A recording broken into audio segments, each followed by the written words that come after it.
चलो बताओ ये क्या चल रहा है।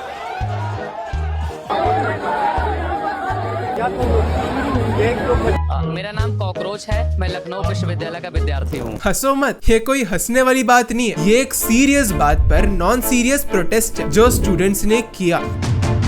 और मुझे पता है कि तुम क्या सोच रहे होगे कि यार प्रोटेस्ट ऐसे थोड़ी करा जाता है, क्योंकि बचपन से हमने प्रोटेस्ट का बस एक ही वर्जन देखा है, गुस्सा, वायलेंस और महीनों तक चलने वाली लड़ाई। ठीक वैसे ही जो हमने फार्मर प्रोटेस्ट में देखी थी। फार्मर्स को साल भर लग गया सरकार से अपनी डिमांड्स मनवाने के लिए। और फिर ये जनरेशन आती है जिन्होंने ना तो पहले कभी प्रोटेस्ट किया, और जब किया तो अलग ही तरीके से कर दिया। ये लोग नाच रहे थे, गाना गा रहे थे, मीम्स बना रहे थे, रीले बना रहे थे, और सबसे शॉकिंग बात, इन्होंने सिर्फ 2 महीनों के अंदर सरकार से अपनी डिमांड्स मनवा ली, जबकि फार्मर्स को साल भर तक बैठना पड़ा था अपनी डिमांड्स मनवाने के लिए। देखो तुम मानो या ना मानो, हमारे देश में किसानों को सबसे ज्यादा इज्जत दी जाती है, उन्हें अन्नदाता कहकर रिस्पेक्ट से बुलाया जाता है। लेकिन इसी देश में जेनजीज को फोन अडिक्ट्स, इंस्टाग्राम जनरेशन, बिगड़ी हुई जनरेशन, और कंगना रनौत जो एक MP है, उन्होंने एक और अच्छा वर्ड दिया, जनरेशन गटर। देखा, जिस जनरेशन को कोई सीरियसली नहीं लेता, आखिर उसी जनरेशन का प्रोटेस्ट रोकना इतना मुश्किल कैसे हो जाता है, चाहे वो प्रोटेस्ट दिल्ली में हो या झारखंड में। जानेंगे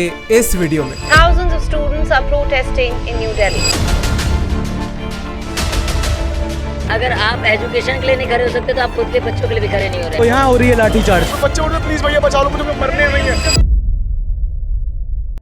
गाइस, कोई भी मूवमेंट बस एक दिन में शुरू नहीं होता, उसके पहले सालों की डिसअपॉइंटमेंट्स होती है जो धीरे धीरे जमा होते रहती है। और फिर एक दिन आता है जिसमें कुछ ऐसा हो जाता है कि सारा आउटरीच निकल पड़ता है। इंडिया के स्टूडेंट्स के लिए भी प्रॉब्लम सिर्फ एक पेपर लीक नहीं था, प्रॉब्लम ये था कि उनकी जिंदगी का सबसे इम्पोर्टेंट सिस्टम बार बार फेल हो रहा था। कभी रिक्रूटमेंट एग्जाम का पेपर लीक, कभी टीचर एग्जाम का पेपर लीक, कभी पब्लिक सर्विस कमीशन या स्टाफ सिलेक्शन कमीशन का पेपर लीक। और ये वही पेपर लीक्स है जिसके वजह से आज हजारों स्टूडेंट्स झारखंड में प्रोटेस्ट कर रहे हैं। और ये सिस्टम फेलियर सिर्फ स्टेट लेवल पर नहीं है, नेशनल लेवल पर भी यही हाल है। 2024 में नीट पेपर लीक हुआ, तब भी बहुत बड़ा आउटरीच हुआ था, लेकिन ये बोल के दिलासा दिया गया कि बहुत ही कड़े कानून बना दिए गए, अब लीक नहीं होगा। लेकिन 2026 में वापस से नीट का पेपर लीक हो गया, जिससे लगभग 22 लाख स्टूडेंट्स डायरेक्टली अफेक्ट हुए। 20 से ज्यादा बच्चों ने अपनी जान दे दी। लेकिन सिस्टम की प्रॉब्लम सिर्फ एजुकेशन तक लिमिटेड नहीं है। एक और जगह है जहां हम सिस्टम पर ब्लाइंडली ट्रस्ट करते हैं। हमारे खाने में दूध से लेकर पनीर, घी से लेकर तेल तक ऐसे ऐसे केमिकल की मिलावट तुम्हारे रोजमर्रा के खाने में की जाती है जिससे तुम्हारे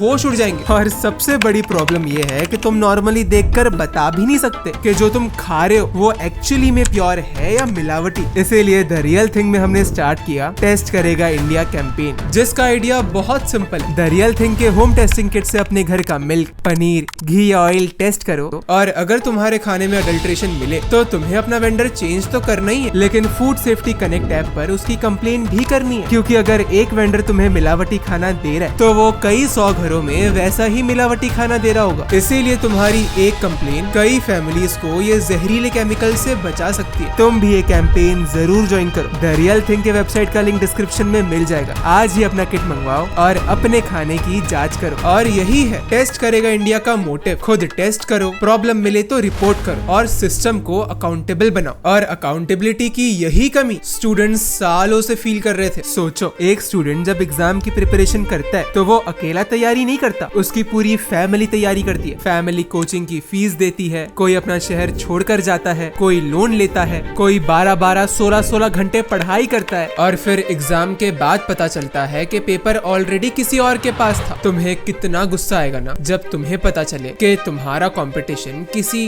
ज्यादा होशियार बच्चे के साथ नहीं था, बल्कि तुम्हारा कंपटीशन उस इंसान के साथ था जिसके पास पेपर खरीदने के पैसे थे, और सिस्टम में कोई करप्ट इंसान पेपर बेचने को रेडी था। और सबसे डेंजरस चीज ये थी कि हर लीक के बाद एक ही साइकिल रिपीट होती, इन्वेस्टिगेशन अनाउंस होती, कुछ अरेस्ट होते, बदलाव के वादे होते, और स्टूडेंट से कहा जाता अगली बार नहीं होगा, लेकिन कुछ टाइम बाद फिर से हो जाता। अभी तक स्टूडेंट्स नीट पेपर लीक के वजह से गुस्से में थे ही। और फिर 15 मई 2026 को सुप्रीम कोर्ट में एक हियरिंग के दौरान चीफ जस्टिस सूर्यकांत ने अपने मुंह से कुछ ऐसे शब्द बोल दिए जिससे पूरा देश हिल गया। उन्होंने अनएम्प्लॉयड यूथ को कॉकरोचेस बोल दिया। लेकिन मैसिव आउटरीच के बाद उन्होंने क्लैरिफिकेशन दिया कि वो यूथ को नहीं बल्कि उनको कॉकरोचेस बोल रहे थे जो फेक डिग्री लेके लॉ को प्रैक्टिस करते। लेकिन आग भड़क चुकी थी और कोई भी क्लैरिफिकेशन इस आग को बुझा नहीं सकता था। गाइस समझना कि गुस्सा सिर्फ सीजीआई पे नहीं था। अगर तुम टाइमलाइन देखो तो नीट पेपर लीक 12 मई को हुआ और सीजीआई का स्टेटमेंट 15 मई को आया। मतलब 12 मई को हुए नीट के पेपर लीक से देश का यूथ गुस्से में था ही कि 3 दिन बाद सीजीआई के ये स्टेटमेंट ने आग को और भड़का दिया। और सोच के देखो कि गुस्सा इतना ज्यादा था कि बस एक ऑनलाइन पैरोडी अकाउंट कॉकरोच जनता पार्टी को इतना सपोर्ट मिल गया कि बस कुछ हफ्तों में उनके 22 मिलियन फॉलोअर्स हो गए। ये इनॉर्मस सपोर्ट किसी को या किसी पार्टी को नहीं मिला, ये उस कॉज को मिला जिसके लिए स्टूडेंट्स अपना सपोर्ट दिखा रहे थे। कॉज था एजुकेशन सिस्टम में रिफॉर्म्स। फिर यही से ही प्रोटेस्ट का सिलसिला शुरू हो गया। पहले दिल्ली,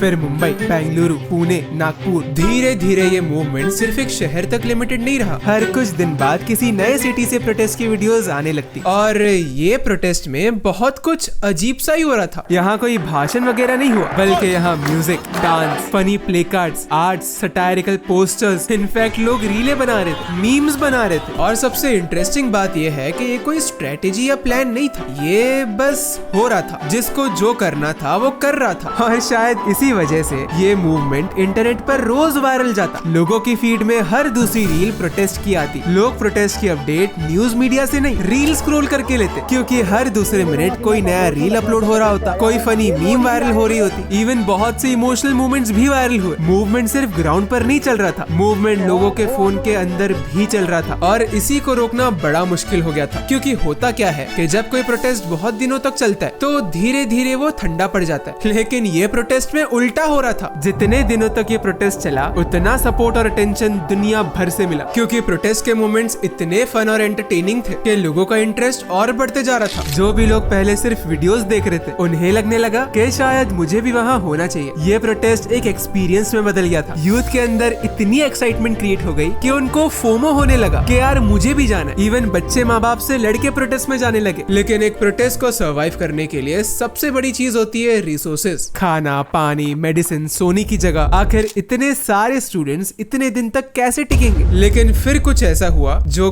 किसी ने एक्सपेक्ट नहीं किया होगा। कुछ लोग ढेर सारा खाना लेकर आते हैं और फ्री में रोज बच्चों को खिलाते हैं और हर कोई वहाँ एक दूसरे की मदद कर रहा था। कोई पानी डोनेट कर रहा था, किसी ने मेडिसिन लाया, किसी ने पोर्टेबल टॉयलेट्स अरेंज करवा दिए। डॉक्टर्स फ्री में स्टूडेंट्स का चेकअप करने लगे, कुछ वॉलंटियर्स सफाई करते और धीरे धीरे ये सिलसिला रुकने की बजाय और बढ़ गया। और शायद इस मूवमेंट की सबसे खूबसूरत तस्वीर ये नहीं थी कि हजारों लोग प्रोटेस्ट कर रहे थे, बल्कि ये थी कि हजारों लोग उन हजारों लोगों का ख्याल रख रहे थे। एक वीडियो में बहुत प्यारे मोमेंट्स कैप्चर हुए जिसमें लोग एक दूसरे को हवा कर रहे थे क्योंकि दिल्ली में गर्मी बहुत ज्यादा थी। इवन जर्नलिस्ट जो रिपोर्टिंग कर रहे थे उनको अनजान लोग आके हवा करने लगे। किसी को किसी का नाम नहीं पता था, रिलीजन, कास्ट नहीं पता था, लेकिन सब एक दूसरे की मदद कर रहे थे। लेकिन फिर आता है 20 जुलाई का दिन जो अब तक का सबसे बड़ा प्रोटेस्ट का दिन बनने वाला था। देश भर से बच्चे ट्रैवल करके ये प्रोटेस्ट में आते हैं और उसके बाद जो हुआ वो शायद ही इस जनरेशन ने अपनी जिंदगी में कभी देखा हो। बच्चों पे लाठियां चली, electric baton, pellet gun, tear gas, even Bihar में AK-47 तक चल गई। लेकिन ये वायलेंट दिन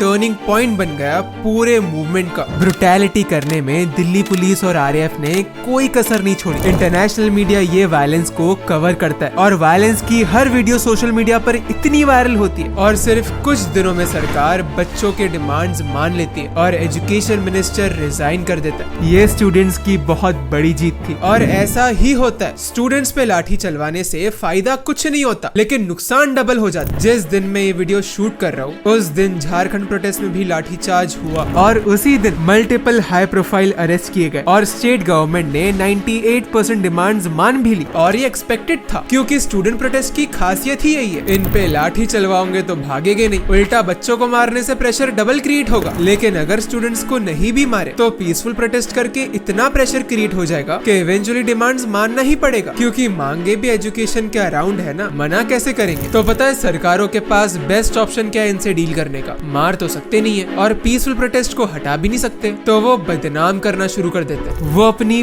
पूरी IT मशीनरी, मीडिया मशीनरी लगा देते हैं, क्योंकि अगर आप प्रोटेस्ट को ही बदनाम कर दो तो उनके डिमांड्स कितने भी वैलिड क्यों ना हो, आप उनको बड़ी आसानी से कुचल सकते हो और कोई कुछ बोलेगा भी नहीं। लेकिन करोड़ों रुपए का प्रोपेगेंडा चलाने के बाद भी कोई भी स्टूडेंट प्रोटेस्ट को बदनाम क्यों नहीं कर पाया? शायद इसका जवाब जेनजीज के बिहेवियर के अंदर ही छुपा है। गाइस, पहले के टाइम क्या होता था, किसी भी प्रोटेस्ट की कहानी टीवी कैमरास डिसाइड करते थे। अगर मीडिया ने कवर किया तो देश को पता चलता था, अगर नहीं किया तो देश को पता नहीं चलता था, चाहे कितनी भी बड़ी भीड़ क्यों ना हो। लेकिन इस बार इक्वेशन ही बदल गई। हजारों स्टूडेंट्स के हाथ में फोन थे और हर फोन एक कैमरा था और हर स्टूडेंट एक रिपोर्टर। ग्राउंड पर जो कुछ भी हो रहा था कुछ ही मिनट्स में पूरे देश को पता चल जा रहा था। जैसे मैं एक एग्जांपल देता हूँ, जब दिल्ली का प्रोटेस्ट खत्म हुआ तो कुछ न्यूज चैनल्स वीडियो चलाते हैं कि स्टूडेंट्स ने इतना सारा कचरा फैला के गए, जिसमें एक्चुअली में बहुत सारा कूड़ा दिख रहा था, तो कोई भी कन्विंस हो जाता कि ये स्टूडेंट्स कितने अनसिविलाइज्ड हैं। लेकिन बाद में कुछ वीडियोस में सामने आया कि बच्चों ने पूरी जगह की सफाई की और सारा कचरा एक जगह जमा करके रख दिया ताकि MCD वाले कचरा उठा ले। लेकिन वही जमे कचरे की विजुअल्स दिखा के स्टूडेंट्स को डिफेम करा जा रहा था। लेकिन ऐसे झूठ नहीं चले, क्योंकि हर झूठ को स्टूडेंट्स ने डिबंक किया। गाइस, मैं मजाक नहीं कर रहा, लेकिन मीम्स का भी इम्पोर्टेंट रोल है ऐसी मूवमेंट्स की जीत में, क्योंकि एक पॉलिटिकल स्पीच घंटों लंबी होती है, ऊपर से बोरिंग होती है, तो ज्यादा बड़ी रीच होती नहीं है। लेकिन एक मीम सिर्फ कुछ सेकंड्स लेता है और बहुत ही फनी वे में मैसेज कन्वे कर देता है और बहुत शेयरेबल होता है। गाइज, अगर तुम नॉर्मली प्रोटेस्ट को देखो तो प्रोटेस्ट में एक दो फेमस लीडर होते हैं और उनके वजह से भीड़ आती है, लेकिन स्टूडेंट प्रोटेस्ट में ऐसा नहीं हो रहा था। अगर दिल्ली की बात करूं तो कुछ महीने पहले तक तो कोई CJP और उनके फाउंडर्स को जानता भी नहीं था। यही सेम चीज झारखंड में देखने मिली। स्टूडेंट्स किसी का चेहरा देख के नहीं, एजुकेशन और अकाउंटेबिलिटी के नाम पे जमा होते हैं। इसीलिए वहाँ जो मेजोरिटी भीड़ आती है वो जेन्युइन स्टूडेंट्स की होती है, जो अपने फ्यूचर के लिए प्रोटेस्ट कर रहे हैं। लेकिन ऐसा बोलने वाले भी बहुत है कि ये प्रोटेस्ट करने से कुछ नहीं बदलेगा, मगर मानो या ना मानो, बदल तो बहुत कुछ गया है। क्योंकि ये प्रोटेस्ट के बाद एक न्यूज आई कि छोटे छोटे बच्चों ने भी उत्तर प्रदेश के स्कूलों में प्रोटेस्ट किया और वो जीत भी गए। बच्चों ने प्रोटेस्ट इसीलिए किया था क्योंकि उनकी गवर्नमेंट स्कूल में इंफ्रास्ट्रक्चर बहुत खराब था, ना ढंग के पंखे थे, ना ढंग की टेबल कुर्सी। और सरप्राइजिंग बात यह है कि कुछ ही घंटों में वहाँ के लोकल एडमिनिस्ट्रेशन ने उनकी सारी डिमांड्स मान ली। अभी तक ना स्टूडेंट्स लेट गो कर रहे थे कि जैसा चल रहा है वैसा चलने दो, लेकिन दिल्ली और झारखंड के प्रोटेस्ट के बाद उन्हें रियलाइज होगा कि जैसा चल रहा है वैसा चलना नहीं चाहिए। और गाइज, यही है एक रिस्पॉन्सिबल सोसाइटी की निशानी जो यंग जनरेशन ने बड़ों को सिखा दिया।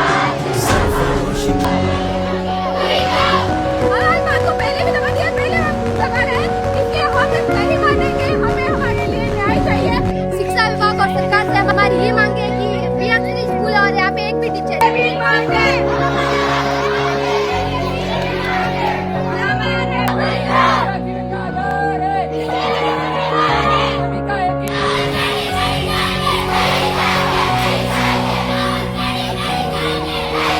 मजाक बना रखा है। ना ये बैठने लायक एक भी